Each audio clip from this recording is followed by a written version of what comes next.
If you've studied affiliate marketing for any amount of time, then you've probably noticed that most courses focus on teaching you how to pick a hungry niche, get them on a list, and then give them what they want. That simple advice will go a long way in helping you become a good affiliate. It's solid advice. But there's one thing that many courses and many affiliates overlook, and that's the relationship and level of engagement you have with your prospects.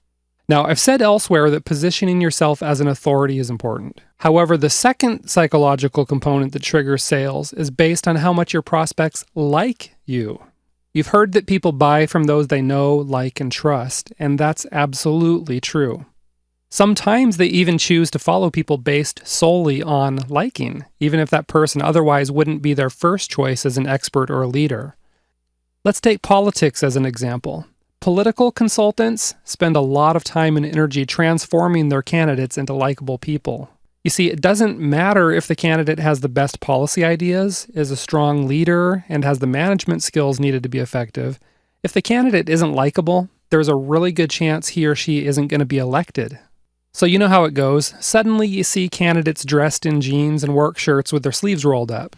You see photos of them drinking a beer with the locals or playing some kind of sport. You might even see them volunteering at a charitable organization. Okay? And all these things are done for photo ops. It's to humanize the candidate and make people like him or her. The point is, this stuff is really important, and once you really take it to heart, you're going to see your affiliate checks grow. Let me give you a couple of real-life examples of people who cashed in on their likability and the engagement they have with their audience. Take Oprah Winfrey as an example. Whenever she announced her new pick for her book club, the author of that pick became a bestseller overnight. Likewise, anyone who sold a product that ended up on Oprah's My Favorites list was assured of making a huge bundle of cash. And it's because Oprah's recommendation moved products like crazy. Now we have Mark Zuckerberg doing something similar. He launched a book club in 2015, and right off the bat, his very first pick went temporarily out of stock on Amazon because of high demand. Like Oprah, Zuckerberg's influence can generate gobs of sales on any product he recommends. One more example. When the Duchess of Cambridge, Kate Middleton, wears a particular dress or hat out in public, that clothing style sells out, and the designer becomes famous overnight. She doesn't even have to recommend it. All she has to do is wear it or carry it, and she instantly creates a flurry of sales. Now, here's a little mindset tweak I want you to consider. A lot of people who become familiar with an influencer like Oprah start thinking about how they can get Oprah or Zuckerberg or some other influencer in their niche to recommend their website or products to these influencers' massive audiences. Imagine Zuckerberg posting your link on his Facebook wall. Imagine what would happen if Oprah tweeted your link to her tens of millions of followers. That would be cool, right? Absolutely it would, for sure. But let's turn this idea on its head. Imagine instead if you were the Oprah or Zuckerberg of your niche. That's right, you're the one with the engaged audience. You're the one everyone seeks out because you can turn products into bestsellers with just one tweet. You're the one with all the power and respect. Instead of seeking out influencers to lift your business up, now you're the one whose star power lifts everyone else up when you choose to do so. If that sounds good to you, then listen up as I share with you a few tips for creating this sort of awesome power for yourself. First, you need to build familiarity. That's because liking and familiarity go hand in hand. A good way to do this is to use multi-channel marketing so that you're everywhere your prospects visit in your niche. You'll also want to publish your newsletter and post to your blog at least weekly. Keep yourself in front of your audience to build familiarity, and liking is going to be a natural end result. Second, you need to give people access to you. People can't really like you if you hide behind your corporate logos, so don't do that, okay? Don't be afraid to post your photo online, use your real name, post videos of you talking about something, and interact with people on social media. You can even share your passions, your hobbies, and other tidbits from your personal life with people. Take a look at Virgin founder Richard Branson. He makes himself available and even shows vulnerability by showing some of his mistakes. Same thing with Oprah as she revealed her past, which was colored with pain, poverty, and abuse. Or look at entrepreneur Mark Cuban, whose blog is very personable. Another good example is Seth Godin, who doles out marketing advice on his blog. These people are worth millions and even billions of dollars, and yet they are accessible and at times even vulnerable to their audiences. It may just be this accessible and vulnerability that helps cement their likability. The third tip for helping build an engaged audience is that you need to create a brand and then build brand recognition.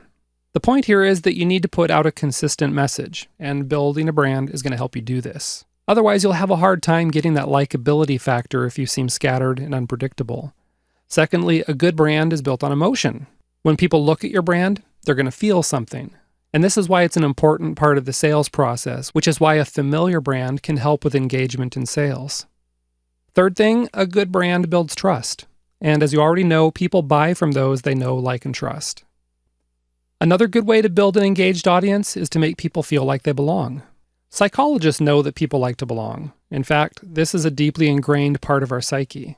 Going back thousands of years, we all needed our tribes to survive. If you didn't belong to a tribe, you'd probably die in the jaws of a hungry bear or at the hands of an angry rival tribe after you made a joke about the chief's mama. And today we still deeply crave a feeling of belonging. Take a look at what's going on around the world. Kids who are bullied are committing suicide, and in part, that's because they feel like they don't belong. I don't care what you're selling. You can tap into this desire to belong by creating a group based on your brand, where your prospects and customers feel special simply because they belong to this group. Sports fans are a good example of this. They even dress themselves up and advertise that they belong to a particular group, such as their favorite basketball, rugby, or football team.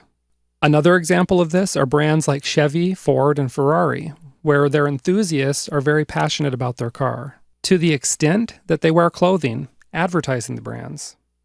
Other examples include religious organizations, political affiliations, and those who are members of a hobbyist group. Just look at gamers. They have an entire culture. Or look at people who smoke e-cigarettes.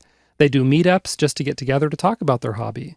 Another example is the science fiction fan who lives and breathes sci-fi all year long, but especially during conventions. So here's the point. Don't just sit around and wait for your prospects and customers to organize themselves into groups. Okay? If you do, you might be old and gray before it happens. Instead, encourage them to organize by providing an online spot for them to get together, such as your website or a Facebook group. Let them know how special they are to belong to this group, and give them an identity, such as a special name for them. For example, Oprah refers to the spiritual segment of her audience as super solars. Another example is the marketing forum called the Warrior Forum, where members are referred to as warriors. Another thing you can do is create traditions or cultivate a culture based on belonging to this group. For example, you might use some jargon only known to your members. Knowing this jargon makes people feel special, and it gives them that sense of belonging that they crave. Now finally, one last tip for engaging your audience is to entertain them with funny, unique, controversial, or otherwise entertaining content. And this is where authority and liking come together to create great results. If you have authority in your niche, then people will check your blog often to see what's new. Now, if you entertain your audience, then people are more likely to like you. And when they like you, there is a better chance they'll buy something from you, even if they really didn't intend to buy something, or if they didn't even want to buy something. Have you ever had someone you really liked, maybe a good friend, talk you into buying something? Maybe they talked you into going out to dinner with them. Maybe going to a movie you weren't all that thrilled about, or even joining a gym with them. In some cases, you may not have really wanted these things for yourself, but when someone you really likes talks to you about them, you listen. And of course, when you listen, you can be persuaded. It's the same thing with your audience. If they like you and respect you, they're going to listen to you. If you entertain them with engaging content, they're going to hang on your every word. All right? Together, these factors make it a whole lot easier for you to persuade folks to buy your little thingamajigs and whoosy-whats. Now, here's the clincher. If you've created a culture and a sense of belonging among your prospects and customers, then they'll buy your recommendations just to continue feeling like they belong. Take a look at Apple as an example of this. Some people who purchase Apple products purchase them to the exclusion of any other brand. There's a cool, hip culture of belonging associated with Apple. So every time Apple puts out a new product, people snap it up because they want to belong to this culture of Apple fans. See the power here? Create belonging, create liking, build respect, and you can become the powerful Oprah or Mark Zuckerberg of your niche. All right? I'll let you go now so you can ponder this for a while, because these simple ideas you just learned about are really game changers.